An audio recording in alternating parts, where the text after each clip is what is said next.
Assalamualaikum warahmatullahi wabarakatuh. Shalom, Om Swastiastu, Namo Buddhaya, salam kebajikan. Izin memperkenalkan diri, Praja Muda Putri Susilia Dominik Putri Teresa Manuas, NPP 330867, asal pendaftaran Sulawesi Utara.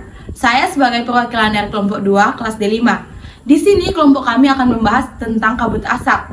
Ada 6 poin yang akan kami bahas, yaitu yang pertama, apa yang dimaksud dengan kabut asap. Poin yang kedua, penyebab terjadinya kabut asap.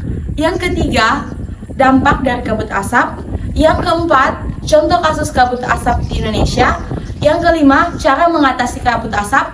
Dan yang terakhir, pentingnya kesiapsiagaan dalam menghadapi kabut asap. Istilah kabut asap pertama kali muncul di London, Inggris pada tahun 1905 yang dikemukakan oleh Dr. Henry. Kata kabut asap berasal dari bahasa Inggris, yaitu smoke yang berarti asap, dan fog yaitu kabut, yang di Inggris sering juga disebut smoke, asap. Di Indonesia istilah sering disebut kabut asap, atau istilah lainnya ialah asbut, asap berkabut. Secara sederhana, kabut adalah kumpulan dari uap air yang mengembang di udara yang didominasi oleh uap air. Kabut pada pagi hari bisa ditemukan pada embun pagi.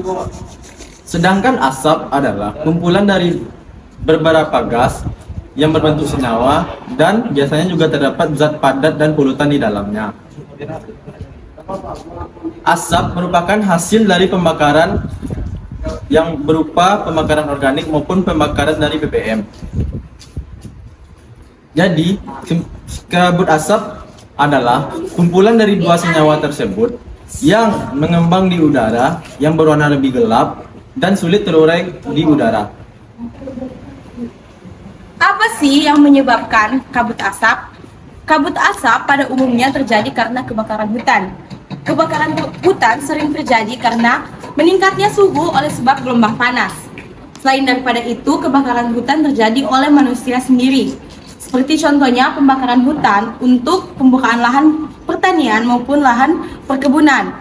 Di Indonesia sendiri ada beberapa kasus kebakaran hutan yang sering terjadi, sepertinya di Riau dan di Kalimantan Barat. Asap kendaraan mengandung beberapa bahan kimia seperti hidrokarbon, karbon monoksida, dan nitrogen oksida, dan beberapa bahan kimia dengan mudah menguap sehingga menyebabkan polusi. Yang kedua adalah pembakaran sampah. Pembakaran sampah ini menghasilkan emisi gas yang menghasilkan asap kabut.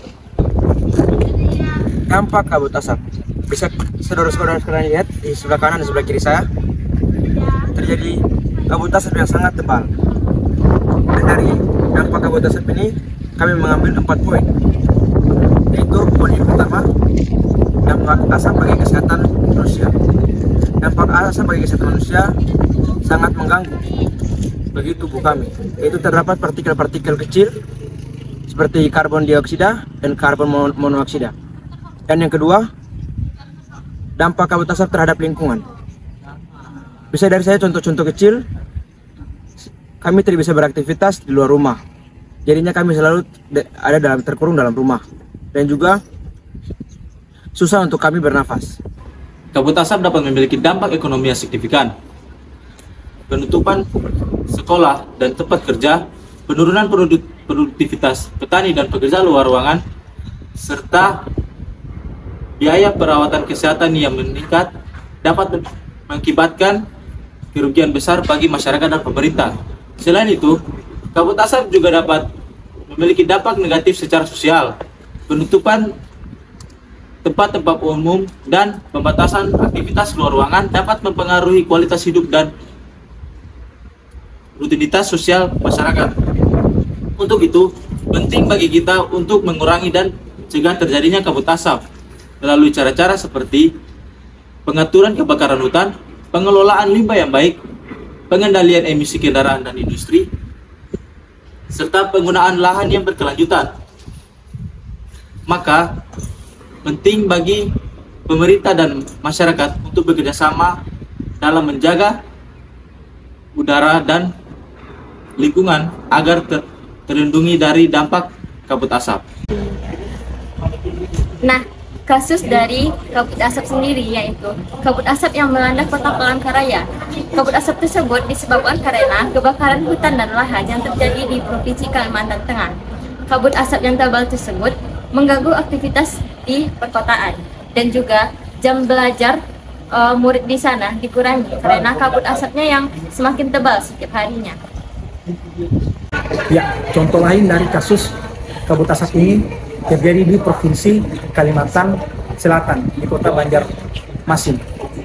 Kabut asap tersebut terjadi karena adanya kebakaran hutan dan lahan yang mengakibatkan terjadinya kabut asap yang sangat tebal dan membuat jarak pandang menjadi terbatas dan udara menjadi tercemar sehingga berdampak buruk bagi kesehatan manusia. Adapun upaya untuk menjaga kesehatan di tengah polusi kabut asap, yang pertama, berbanyak minum air putih, yang kedua, kurangi aktivitas fisik di luar ruangan, dan yang ketiga, gunakan masker saat beraktivitas fisik di luar ruangan. Selain yang disampaikan oleh rekan saya Kaila, ada pun beberapa upaya yang dapat kita lakukan untuk menjaga kesehatan dari paparan asap. Yang pertama adalah dengan menutup makanan dan minuman dari paparan asap. Kemudian yang kedua adalah dengan menjaga pola kehidupan. Kemudian yang ketiga adalah dengan tidak mengkonsumsi rokok serta minuman beralkohol. Terjadinya kebakaran hutan dan lahan sudah menjadi tradisi tahunan di Indonesia, baik itu karena ulah manusia maupun karena faktor alam. Meskipun bencana alam ini tidak memakan korban yang sedikit jumlahnya, namun hingga saat ini belum adanya penanganan khusus dari pemerintah terkait menanggulangi bencana alam tersebut. Seperti yang kita ketahui, Indonesia rawan akan bencana alam kebakaran lahan dan hutan, karena seperti yang kita ketahui, hutan di Indonesia sangatlah luas dan kondisi cuaca di Indonesia juga di beberapa daerah dapat mengakibatkan bencana alam yang tidak kita duga, sehingga perlu adanya kesiapsiagaan masyarakat dalam menghadapi penanggulangan tersebut. Nah, yang kali ini akan saya jelaskan yaitu bagaimana kesiapsiagaan masyarakat menanggapi tentang adanya prabencana, saat bencana, dan pasca bencana. Prabencana. Mitigasi bencana merupakan upaya untuk meminimalkan dampak yang ditimbulkan oleh bencana. Mitigasi bencana memiliki 3 unsur utama, yaitu penilaian bahaya, peringatan, dan persiapan. Dalam hal kesiapsiagaan prabencana kabut asap, perlu dilakukan penyusunan rencana penanggulangan krisis kesehatan dalam bentuk tersedianya sumber daya dan pelaksanaan pelayanan kesehatan pada saat prabencana. Kabut asap berpengaruh secara langsung terhadap kesehatan masyarakat karena dapat mengganggu paru-paru dan saluran pernapasan pada manusia.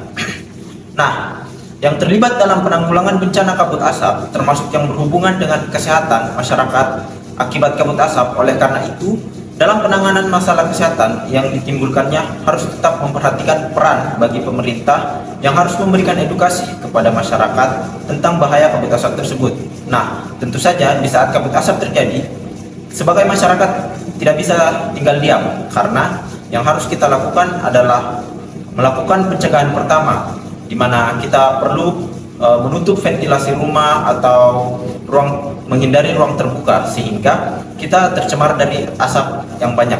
Selanjutnya, ketika sudah berdiam diri di dalam rumah, usahakan untuk memenuhi kebutuhan pokok sementara karena bisa saja kabut asap tersebut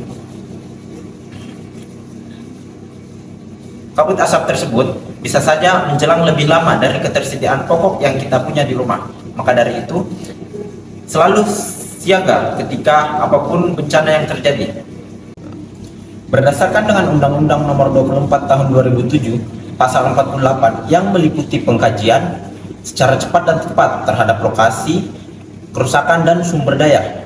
Nah, dalam penentuan status keadaan darurat bencana, penyelamatan dan evakuasi masyarakat terkena bencana, pemulihan kebutuhan dasar dan perlindungan terhadap kelompok rentan, dan pemulihan dengan secara prasarana dan sarana vital. Sebagai tindakan yang harus lebih cepat ditindaki, pemerintah harus lebih selektif dalam memberikan pertolongan pertama, di mana tempat-tempat vital yang berada di daerah tersebut harus terjamin keutuhannya, karena itulah yang menunjang keberlangsungan dalam menangani kebutuhan masyarakat selanjutnya seperti kebutuhan pokok, listrik, air, dan juga penyaluran bantuan dari daerah lain. Pasca bencana kabut asap, bukan hanya lingkungan atau sarana dan prasarana saja yang mengalami kerugian. Namun, bencana kabut asap juga memberikan dampak sosial psikologis bagi para korbannya. Dalam hal kesiapsiagaan, ada beberapa hal yang dapat dilakukan ketika menghadapi pasca bencana kabut asap. Yang pertama, dengan bantuan psikiater untuk membantu menyembuhkan trauma bagi para korban. Yang kedua, bekerjasama dengan sektor sosial untuk merencanakan kebutuhan pangan dan kebutuhan dasar lainnya untuk para pengungsi. Yang ketiga, penyediaan pelayanan kesehatan.